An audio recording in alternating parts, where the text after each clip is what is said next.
Hello, जय हिंद दोस्तों, good evening, नमस्कार। मैं तुषार गौतम आज आपके लिए लेकर आऊँ एसएससी जीडी कांस्टेबल की। आप हैं कि एग्जाम चल रहे हैं, तो मैं आप लोगों के लिए टॉप 100 पॉलिटी के क्वेश्चंस लेकर आया था। कितने? टॉप 100 क्वेश्चंस जो कि अब तक पूछे गए शिफ्टों में आए हैं। 50 क्वेश्चन की मैं एक क्लास आप लोगों को ऑलरेडी करा चुका हूँ, तो बाकी के 50 क्वेश्चन बचे थे, वो सेकंड चैप्टर में आप लोगों को कराऊंगा, यानी कि सेकंड पार्ट। तो हम क्वेश्चन 51 से शुरुआत करेंगे। सभी साथी हमारी लाइव क्लास से जल्दी जुड़ जाएंगे। और ये जिनका भी मॉर्निंग में 17 फरवरी को एग्जाम है, 17, 18, 19, 20, 21 और 25 फरवरी को जिनका भी एग्जाम है, वो उनके लिए एक क्लास महत्वपूर्ण होने वाली है, क्योंकि इसमें टॉप 100 पॉलिटी के क्वेश्चन है और इसमें से आप लोगों के क्वेश्चन जरूर फंसेंगे। तो आप लोगों के लिए क्लास जो क्या होने वाली है, इंपॉर्टेंट होने वाली है।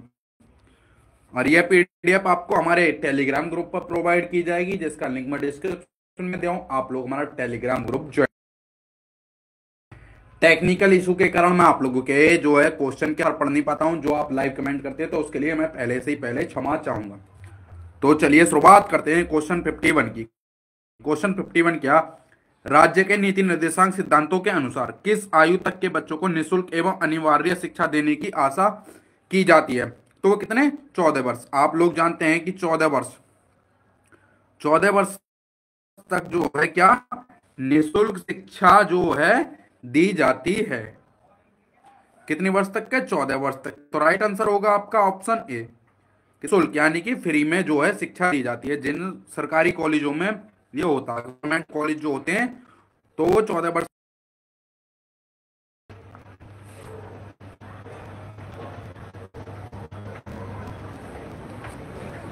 क्वेश्चन नंबर 52 आप लोगों को, राज्य के नीति निर्देशांक सिद्धांतों में से किस है वो क्या अंतरराष्ट्रीय शांति और सुरक्षा से रिलेटेड है? कौन सा अनुच्छेद है?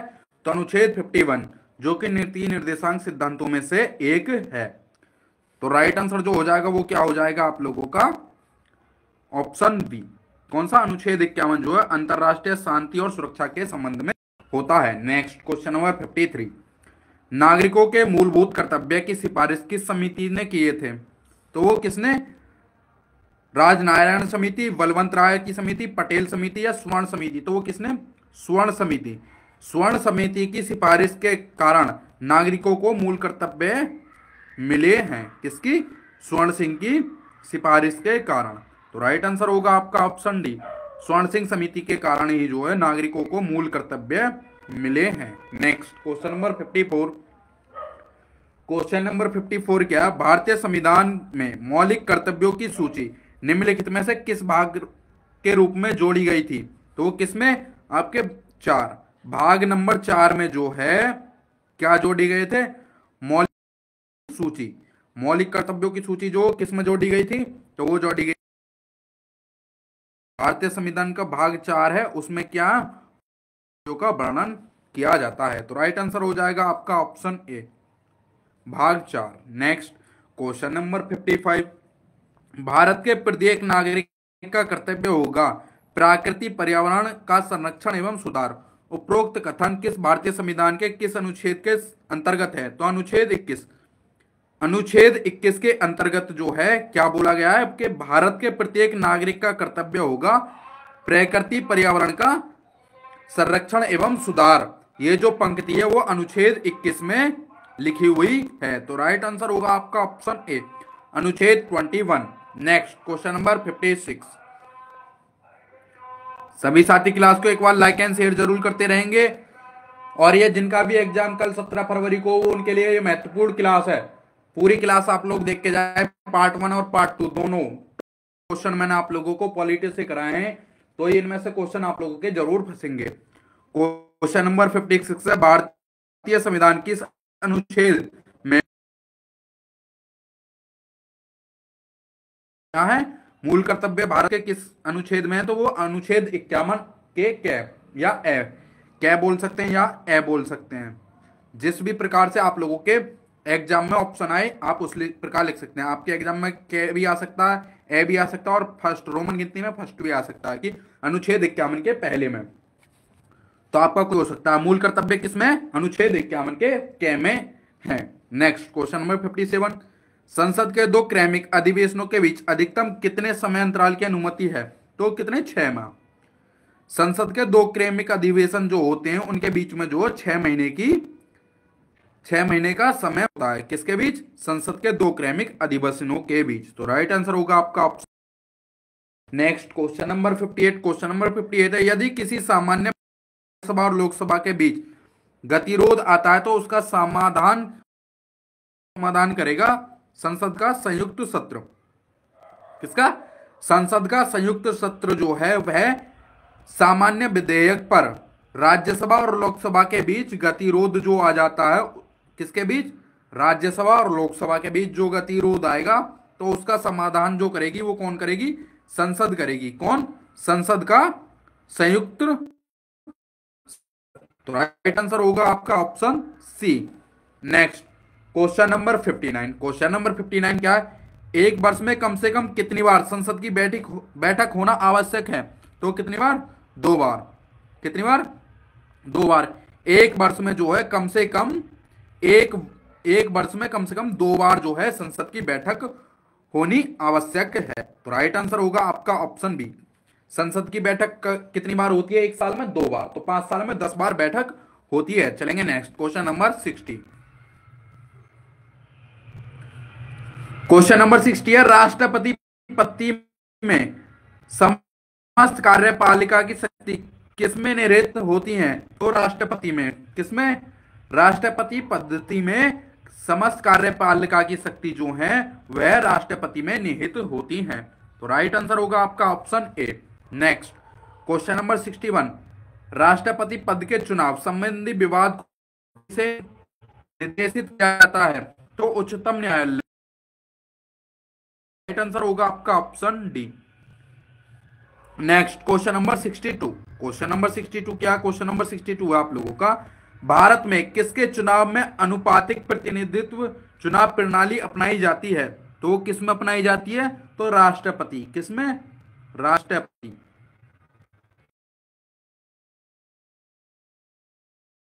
अपनाई जाती है। तो राइट आंसर होगा आपका ऑप्शन डी, राष्ट्रपति। अब आप लोगों के इंपोर्टेंट अनुच्छेद में कराऊंगा। क्या अनुच्छेद? जो इंपोर्टेंट अनुच्छेद पूछे जाते हैं तो वो क्लास में आप लोगों को मॉर्निंग में कराऊंगा। जो भी बच्चे 17 को एग्जाम देंगे उनके लिए वो क्या होगी? महत्वपूर्ण क्लास होगी। तो राइट आंसर था आपका ऑप्शन डी, राष्ट्रपति। क्या? अनुपातिक प्रतिनिधित्व चुनाव प्रणाली अपनाई जाती है। किसमें? राष्ट्रपति के चुनाव में। Next question number 63।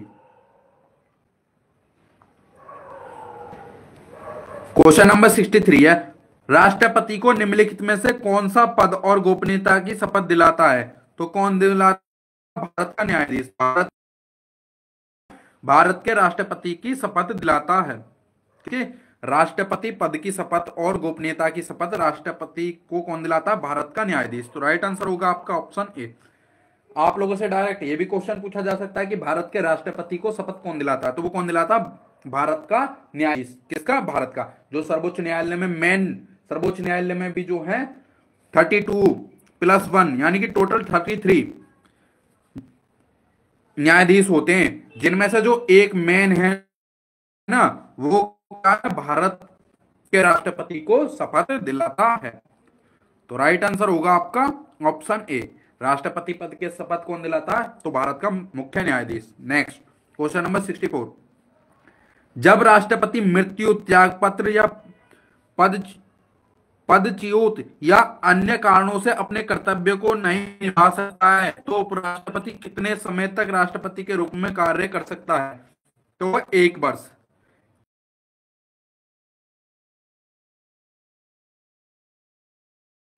अपने कर्तव्य नहीं निभा सकता तो उसके कर्तव्य को कौन निभाता? तो वो निभाता उपराष्ट्रपति। कौन निभाता? उपराष्ट्रपति। और कितने साल के लिए निभाता? तो वो सिर्फ 1 वर्ष तक यह कार्य कर सकता है। उसके बाद आप लोगों को क्या है? दोबारा से 1 वर्ष के अंदर।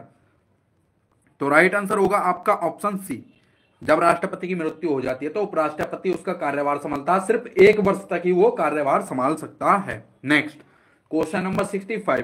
क्वेश्चन नंबर 65 क्या? भारत के किस राष्ट्रपति की मृत्यु कार्यकाल पूरा करने से पूर्व ही हो गई थी, तो वो कौन थे? तो वो थे डॉक्टर जकीर हुसैन जो है वो भारत के राष्ट्रपति थी, और उनकी मृत्यु जो है कार्यकाल पूरा होने से पहले ही मृत्यु हो चुकी थी। तो राइट आंसर होगा आपका option C. Next question number 66, राष्ट्रपति द्वारा संसद के दोनों सदनों के लिए कुल कितने सदस्यों को नामित किया जा सकता है? तो कितने? 14। कितने? राष्ट्रपति द्वारा जो है संसद के दोनों सदनों के लिए कुल 14 सदस्यों को वो नामित कर सकता है। तो राइट आंसर होगा आपका ऑप्शन ए 14। नेक्स्ट क्वेश्चन नंबर 67,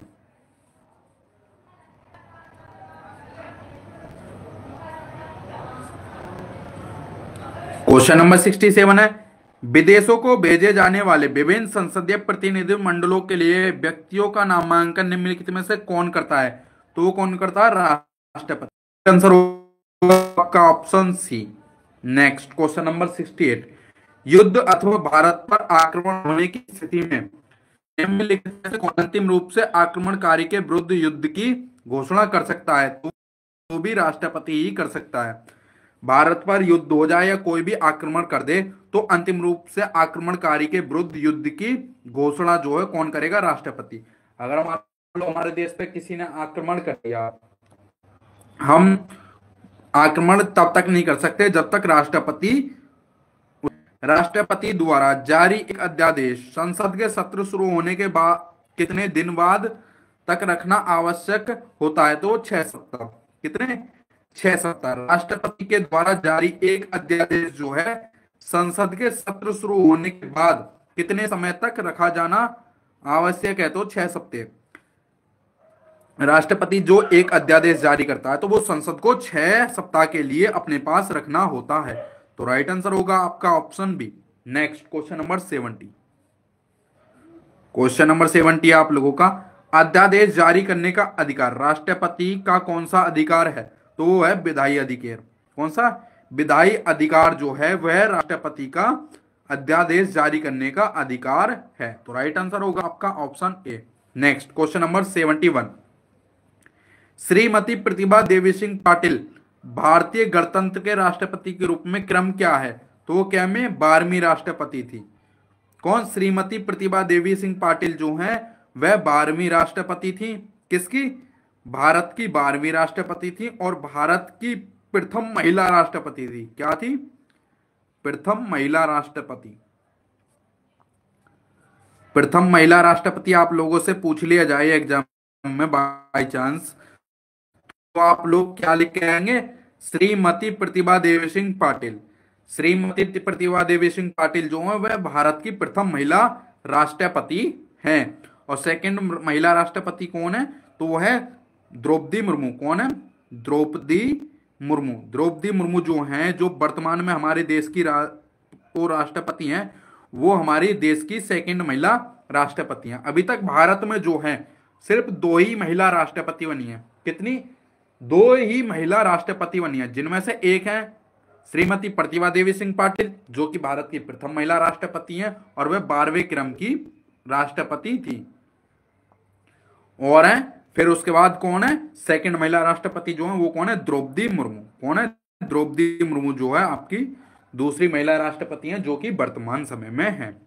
चलेंगे नेक्स्ट क्वेश्चन 70। क्वेश्चन 72 क्या कहता है?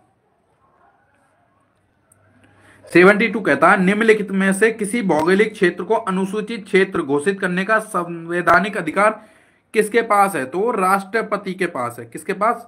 राष्ट्रपति के पास। क्या? कोई भौगोलिक क्षेत्र है उसको अनुसूचित क्षेत्र घोषित करने का अधिकार जो है सिर्फ राष्ट्रपति के पास है। तो राइट आंसर होगा आपका ऑप्शन डी। चले 73,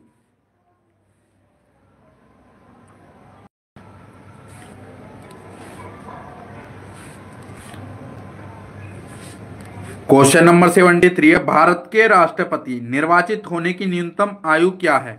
तो न्यूनतम आयु जो है वो क्या है? 35 वर्ष। भारत के राष्ट्रपति बनने के लिए कम से कम 35 वर्ष की उम्र होना आवश्यक है। कितनी? 35 वर्ष की उम्र के बाद ही भारत के राष्ट्रपति आप बन सकते हैं। इसकी कोई लिमिट सीमा नहीं है, आप कभी तक भी भारत के राष्ट्रपति रह सकते हैं, लेकिन जो न्यूनतम आयु है वो है 35 वर्ष। तो राइट आंसर होगा आपका option C. Next question number 74, Bharat के राष्ट्रपति राज्यसभा में के कितने सदस्यों को मनोनीत कर सकता है? तो वो 12। भारत का राष्ट्रपति जो है वो राज्यसभा में सिर्फ 12 सदस्यों को मनोनीत कर सकता है। तो राइट आंसर होगा आपका ऑप्शन सी। कितने? सिर्फ 12। किसमें? राज्यसभा में। नेक्स्ट क्वेश्चन नंबर 75, निम्नलिखित में से कौन भारत के राष्ट्रपति के चुनाव में भाग नहीं लेता है? तो विधान परिषद। विधान परिषद जो है वह राष्ट्रपति के चुनाव में भाग नहीं लेता है। राज्यसभा, विधानसभा और लोकसभा के सदस्यों के द्वारा ही के चुनाव के द्वारा ही राष्ट्रपति को चुना जाता है। किसके? राज्यसभा, विधानसभा और लोकसभा के जो सदस्य होंगे वही राष्ट्रपति का चुनाव करेंगे, लेकिन विधान परिषद जो है इस चुनाव में शामिल नहीं होता है। तो राइट आंसर होगा आपका ऑप्शन डी। नेक्स्ट, भारत के उपराष्ट्रपति के निर्वाचन से संबंधित विवाद को कौन तय करता है? तो वो करता है सर्वोच्च न्यायालय। सर्वोच्च न्यायालय जो है क्या भारत के उपराष्ट्रपति के निर्वाचन से संबंधित विवाद को तय करता है। तो राइट आंसर हो जाएगा आपका ऑप्शन सी, सर्वोच्च न्यायालय यानी कि supreme court. Next question number 77,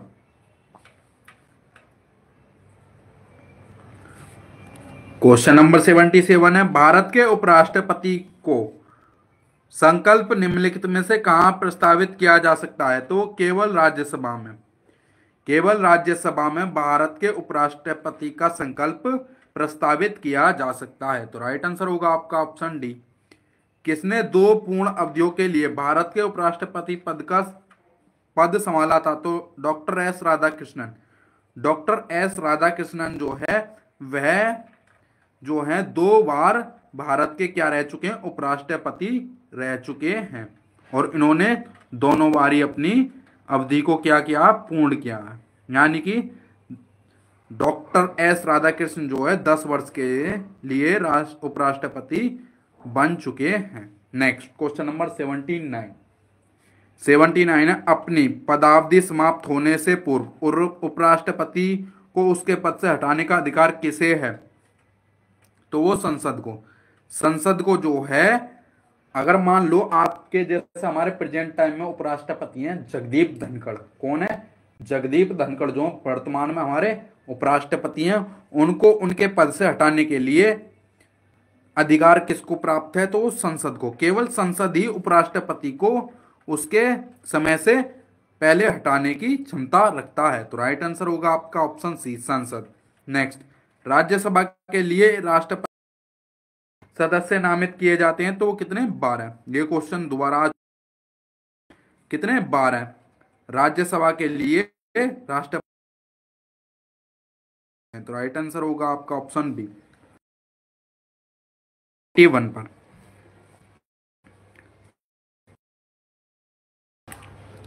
question number 81 है, निम्नलिखित में से किस संघ शासित क्षेत्र का राज्यसभा में प्रतिनिधित्व है? तो किसका? दिल्ली एवं पुदुचेरी। दिल्ली एवं पुदुचेरी का जो है क्या राज्यसभा में प्रतिनिधित्व है। ये कैसे हैं? यूटी, यानी कि ऐसे संघ शासित क्षेत्र यानी कि ऐसे यूनियन टेरिटरी यानी कि केंद्र शासित प्रदेश कौन कौन से हैं जो राज्यसभा में प्रतिनिधित्व करते हैं? तो वो करते हैं दिल्ली और पुदुचेरी। कौन से?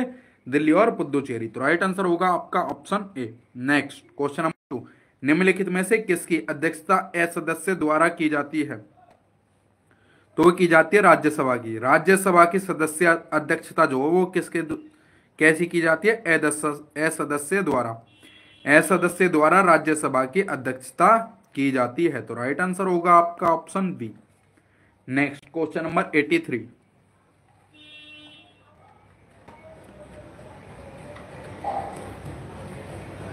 क्वेश्चन नंबर 83 है आप लोगों का, लोकसभा द्वारा पारित धन विधेयक राज्यसभा द्वारा भी पारित मान लिया जाता है यदि उच्च सदन उस पर किसी समय सीमा में कार्य संपादन ना कर सके। तो वो कितने? 14 दिन। कितने दिन? 14 दिन। अगर 14 दिन के अंदर उच्च सदन जो है उस धन विधेयक को पारित नहीं करता, तब तक लोकसभा और राज्यसभा इसको नहीं कर सकते हैं। तो राइट आंसर होगा आपका option B. Next question number 84। Question number 84 है, धन विधेयक पारित करने के लिए राज्यसभा को कितना समय दिया जाता है? तो वो कितने? 14 दिन। यही क्वेश्चन ऊपर पढ़ रहे थे ना अभी 83, कि धन विधेयक पारित करने के लिए राज्यसभा को कितने दिन दिए जाते हैं? 14 दिन। कितने दिन दिए जाते हैं? 14 दिन। तो राइट आंसर होगा आपका option A. Next question number 85। 85 है, लोकसभा द्वारा विचारार्थ भेजे गए वित्त विधेयक को राज्यसभा अधिकतम कितने समय तक रोक सकती है? तो कितने? 14 दिन। क्या राज्यसभा जो कितने दिन तक रोक सकती है? ये तीनों क्वेश्चन आप लोग देख सकते हैं। सॉरी, ये क्या हो गया? क्वेश्चन नंबर 83, 84 और 85 सेम क्वेश्चन है। क्या पूछा? सिर्फ यही पूछा, राज्यसभा द्वारा कितना समय लिया जाएगा? तो सबका आंसर है 14 दिन। 14 दिन। 14 दिन। सिर्फ राज्यसभा जो कितने दिन लेगी? 14 दिन लेगी। क्या कोई विधेयक पास करने के लिए लोकसभा द्वारा जो है 14 दिन में उसका आंसर आना चाहिए। नेक्स्ट क्वेश्चन नंबर, निम्नलिखित में से कौन सदन का सदस्य हुआ बिना इसके अध्यक्ष के रूप में कार्य कर सकता है? तो वो कौन कर सकता है? भारत का उपराष्ट्रपति। भारत का उपराष्ट्रपति जो है वह सदन का सदस्य हुए बिना में कार्य करता है। तो राइट आंसर होगा आपका ऑप्शन बी। भारत का उपराष्ट्रपति जो है अगर सदन का सदस्य भी नहीं है तो वो क्या कर सकता है? उस सदन की अध्यक्षता कर सकता है। तो next question number 87।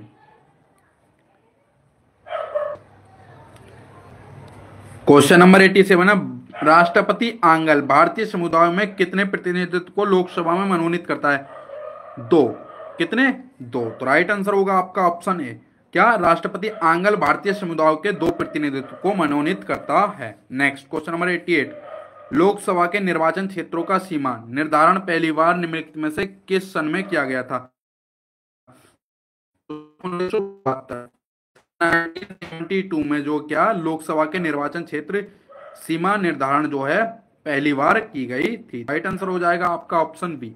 Next question number 89, कौन सा संवैधानिक संशोधन राज्यों से चुने जाने वाले लोकसभा के सदस्यों की संख्या बढ़ाने से संबंधित है? तो 7वां और 31वां। 7वां और 31वां जो संवैधानिक संशोधन है वह क्या है?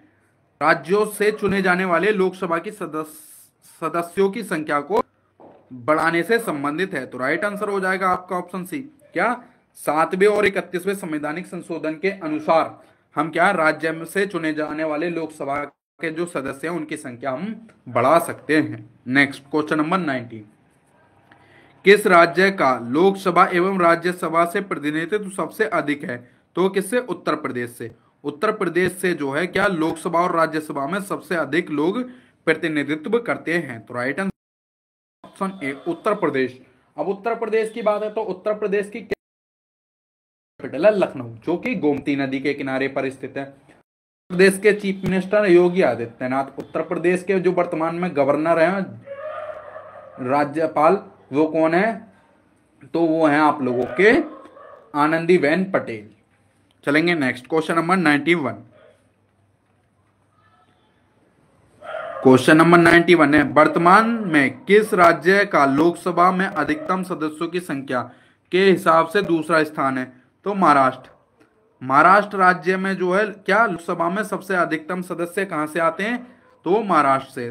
वैसे तो कहां से आते हैं? सबसे अधिक जो यूपी से होते हैं, लेकिन दूसरे स्थान पर कौन सा था? महाराष्ट्र। तो नेक्स्ट, जहां तक लोकसभा में प्रतिनिधित्व का प्रश्न है, कौन से राज्य दूसरे तथा तीसरे दर्जे पर है? तो महाराष्ट्र, आंध्र प्रदेश। महाराष्ट्र और आंध्र प्रदेश जो हैं वो क्या लोकसभा में प्रतिनिधित्व का सबसे ज्यादा लोग यहां से चुने जाते हैं। सबसे ज्यादा लोग कहां से चुने जाते हैं लोकसभा और राज्यसभा में? यूपी से। कहां से? यूपी से। लोकसभा में दूसरे नंबर पर कौन सा आता और थर्ड नंबर पर कौन सा आता? तो वो आता आपका आंध्र प्रदेश। तो राइट आंसर होगा आपका option A. Next question number 93।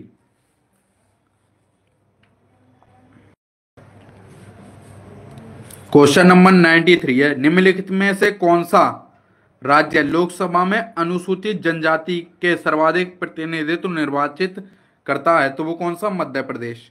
Madhya Pradesh जो है वो क्या लोकसभा में अनुसूचित जनजाति के सर्वाधिक प्रतिनिधित्व निर्वाचित करता है। तो राइट आंसर होगा आपका ऑप्शन सी, मध्य प्रदेश। मध्य प्रदेश जो क्या अनुसूचित जनजाति के सर्वाधिक प्रतिनिधित्व निर्वाचित करता है, और कहां पर? तो ये लोकसभा में। कहां पर? लोकसभा में। नेक्स्ट क्वेश्चन नंबर 94, निम्न में से कौन सा एक लोकसभा का सबसे बड़ा क्षेत्रफल के अनुसार निर्वाचन क्षेत्र है? तो वो कौन सा? लद्दाख। लद्दाख जो है वह लोकसभा का सबसे बड़ा क्या है? निर्वाचन क्षेत्र है। किसके अनुसार? तो क्षेत्रफल के अनुसार। तो राइट आंसर होगा आपका option B, Ladakh. Next question number 95, Lok Sabha के लिए वर्तमान में निर्वाचित किए जाने वाले सदस्यों की अधिकतम संख्या कितनी होती है? तो 543। 543 जो है वह अधिकतम संख्या होती है। किसमें? लोकसभा में। लोकसभा में 543 जो है लोग जो क्या है सदस्य हो सकते हैं। तो राइट आंसर होगा option C. Next question number 96, question number 96 है आप लोगों का, निम्नलिखित लोकसभाओं में से किसने 5 वर्षों से अधिक की अवधि तक कार्य किया है? तो किसमें? पांचवी लोकसभा जो थी उसमें क्या 5 वर्षों से अधिक की अवधि तक कार्य किया गया था, 5वीं लोकसभा में। तो राइट आंसर होगा आपकी ऑप्शन बी। आप लोगों से क्वेश्चन पूछ रहा जाए कि ऐसी कौन सी लोकसभा थी जिसमें 5 वर्षों से अधिक कार्य किया गया था, तो वो कौन सी थी? 5वीं लोकसभा थी। नेक्स्ट, भारत के प्रधानमंत्री पद के लिए उम्मीदवार की कम से कम कितनी उम्र होनी चाहिए? तो 25 वर्ष। 25 वर्ष का व्यक्ति जो है क्या भारत का प्रधानमंत्री बन सकता है। ये क्या न्यूनतम उम्र है, इसकी जो अधिकतम उम्र कोई सीमा नहीं है। आप जो अगर 100 साल के हैं, आप 150 साल के हैं, तो आप में क्षमता है कि आप भारत के प्रधानमंत्री बन सकते हैं। लेकिन आप लोगों को 25 वर्ष से अधिक या 25 वर्ष पूरी कर ली जाए तब आप लोग जो है भारत के प्रधानमंत्री पद के लिए खड़े हो सकते हैं। फिर उसकी कोई लास्ट डेट नहीं है। आप 100 साल के हो, 150 साल के हो, तो आप लोग प्रधानमंत्री के जब तक चाहे आप जीत सकते हैं, तो आप प्रधानमंत्री बन सकते हैं। अब वर्तमान में अपना हमारे प्रधानमंत्री जी को देख लें, जो कितने तीसरी बार प्रधानमंत्री बने, लगातार तीसरी बार प्रधानमंत्री कौन बने? प्रधानमंत्री नरेंद्र मोदी जी। नेक्स्ट, किस प्रधानमंत्री ने एक बार पद से हटने के पश्चात दोबारा पद संभाला था? तो किसने? इंदिरा गांधी ने। इंदिरा गांधी जो थी उसने क्या पद से हट गई थी और फिर से दोबारा पद को ग्रहण भी किया था। तो राइट आंसर होगा आपका ऑप्शन सी, इंदिरा गांधी। इंदिरा गांधी ने एक बार अपने प्रधानमंत्री पद से इस्तीफा दे दिया था और फिर से उसको दोबारा ज्वाइन किया था। नेक्स्ट क्वेश्चन नंबर 99 और क्वेश्चन नंबर 100। क्वेश्चन नंबर 99 है, संसदीय शासन प्रणाली में वास्तविक प्रणाली शक्ति किसके पास होती है? तो वो प्रधानमंत्री। प्रधानमंत्री जी के पास जो है क्या होती है? वास्तविक कार्यपालिका की शक्ति होती है। तो राइट आंसर होगा आपका option B. Next question number 100, कोई व्यक्ति संसद के किसी भी सदन का सदस्य हुए बिना केंद्र में कितनी अवधि तक मंत्री रह सकता है? तो वो 6 महीने तक। कितने? 6 महीने तक बिना किसी सदन का सदस्य हुए बिना भी वह मंत्री रह सकता है। तो राइट आंसर होगा आपका ऑप्शन बी। क्या? ऑप्शन बी जो आपका करेक्ट आंसर होगा। तो आप लोगों की टॉप 100 जो है क्लास मैंने आप लोगों की पॉलिटी की ये करा दी है। इसका ये सेकंड पार्ट है। फर्स्ट पार्ट मैं आप लोगों को करा चुका हूं, तो आप लोगों के लिए क्लास महत्वपूर्ण होगी। आज का क्लास यहीं समाप्त होता है। मिलते हैं कल नए किसी टॉपिक के साथ। तब तक के लिए सभी भाइयों को जय हिंद, वंदे मातरम।